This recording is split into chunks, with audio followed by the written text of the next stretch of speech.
back. It's Candice Blum from Excel Recruitment. Guys, I hope you're well. I'm so sorry you didn't hear from me last week. Last week was really busy for me, but I'm back today, and this week we're going to be talking about CV drafting. And before I do though, please can you like and subscribe to my channel? And if you want to turn your notification bell on, every time I do post a video, you'll get a notification, which is great. I'll wait for you guys to do so. Okay, so now that you've liked and subscribed to my page, let's get on with our CV drafting. So I am going to do this video in a few parts. I want to go through each section of your CV to assist you. So we're just going to go through two parts today. So that will be your summary about basically who you are. It's just an introduction, so I'll just give you a quick brief on that, and then also your personal details. It's always good to start off your CV with an introduction letter. I mean, these highlight the points to your prospective employer as to why they should hire you. They should include the career highlights, your achievements, accomplishments. Keep it very simple. This should be tailor-made specifically to the role that you're applying for. So guys, like I said before in our previous videos, that you should always go through the job description in detail. So make sure when you are drafting your introduction letter that you tailor-make it according to that specific role. So guys, the next part would be the personal information on your CV, which is, it seems basic, but a lot of the times candidates either put a lot of irrelevant information or they put basic information, which is not enough for either the employer or the recruitment agents. So for me as the agency, when I have a look at a CV and I realize that they've left out a few important points, I would have to then call them and make sure I have that information. And obviously to eliminate any of that, just make sure that this information is in your CV. It makes it a lot easier for screening purposes. Guys, I'm going to give you a moment to grab a pen and paper just to jot these points down. Otherwise, you can email me on candice@excelrecruitment.co.za. You can visit my website as well to get my email address, or you can contact me directly from the website, and I will send you a template of the CV drafting. Okay guys, so the first part would be your name and surname. So your name and surname would be what is actually on your ID. Some people have a nickname that they are preferred being called by, so you can actually add that point as a preferred name. The next one would be address. So now if you do not want to put in your full address, your street address, what you could do is just put in the area that you live in and the city that you live in. Why I say this is because a lot of the positions, I know for myself especially, so if I am placing someone in a specific area, I need to make sure that they are at a decent distance to the company. So it is very important to actually put that information in so I can understand, okay, this person lives in a different city, they are not suitable for this position, or maybe they are an hour away. So it does make it a lot easier. However, if you are flexible with regards to relocation, next to the address, you can, in brackets, maybe say, I'm willing to relocate. Okay, so yeah, next one is, okay, so you can either put in your ID number or your age. So you can decide, okay? I know a lot of people don't like to put in their ID numbers, and that's fine.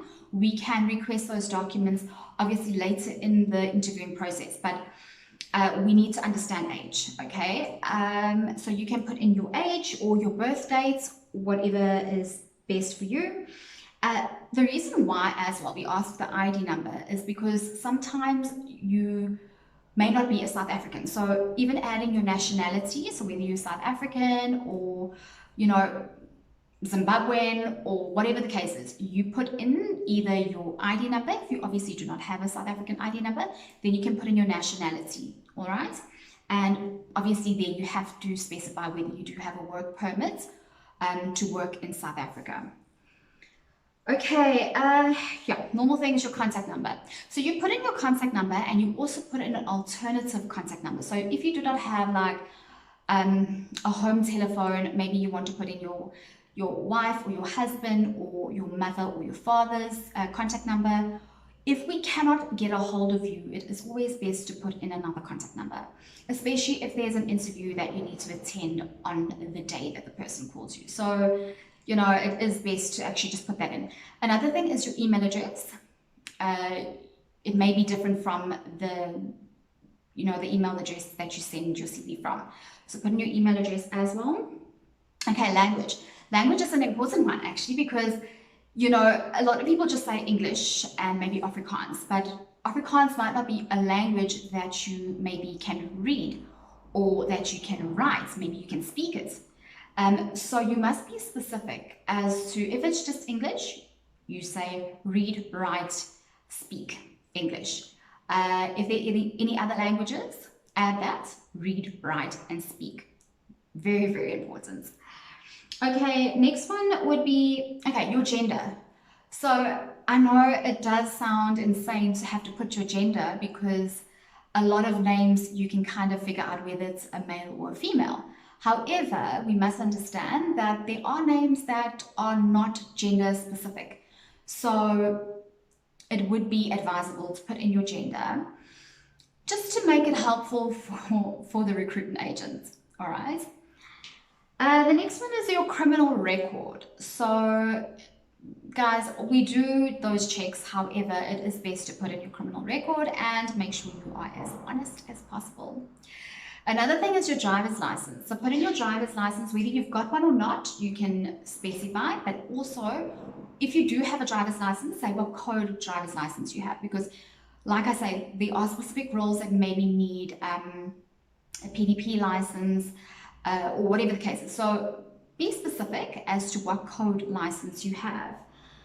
What else? Okay, your employment status. Okay, guys, instead of having your recruitment agent call you and figure out whether you are available immediately or if you are unemployed or whatever your employment status is. So it would be nice to make sure you update that constantly. So before sending your CV off to whether it's an employer or a recruitment agency, make sure you specify whether you are unemployed or you are currently working, okay? So whatever your employment status is. Then the next one would be your availability. So if you are currently employed, what is your availability? What is your notice period? So availability and notice period, you can add either one, but they both mean the same thing. So do you have to serve 1 month notice? And by 1 month, is it 30 days, a full 30 days? Or do you have a 2 week? If you may be in sales, sometimes you can leave immediately. So there are, be specific as to how soon you are available. The one is your highest qualification. So whether it is your matric or a bachelor's degree, or whether it's a grade 10, it is very important to actually put this in as well, because I mean, we obviously do see this information further down, in the section of your qualifications and your schooling history and that sort of thing. But we look at the personal information at the top. That's basically an introduction as to, okay, do you tick all the boxes? And then ideal industry. Now, this is obviously going to change a lot, because a lot of people, well, although maybe you've studied a specific subject and, maybe you do have an ideal industry, but a lot of the times when it comes to whatever that you've studied or whether you haven't studied, you may prefer a few different industries that you'd like to be in, or a few different titles that you'd like to hold.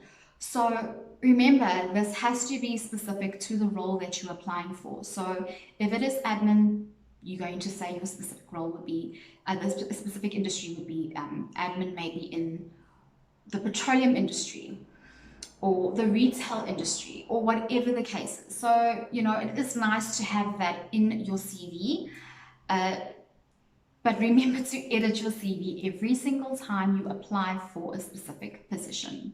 So guys, now that I've given you 2 sections of your CV basically, we will discuss more a little bit later this week and some of next week.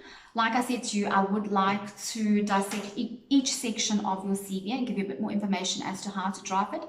There is no specific way to draft a CV, but you know, there is a simple way and there's a more detailed way. I will give you the best advice I can in terms of especially sending it to a recruitment agent to make it easier for them to screen your CV. Those of you who haven't drafted a CV, I hope you can start. I hope it's a good starting point. You will hear from me later on this week. For those of you who haven't liked and subscribed to my channel, please do so now. Turn on your notification bell so that when I actually do post the next video, you get a notification. Guys, thank you so much for tuning in. Have an amazing and a productive week, and I will keep in touch again at the end of the week. Have a great day. Bye, guys.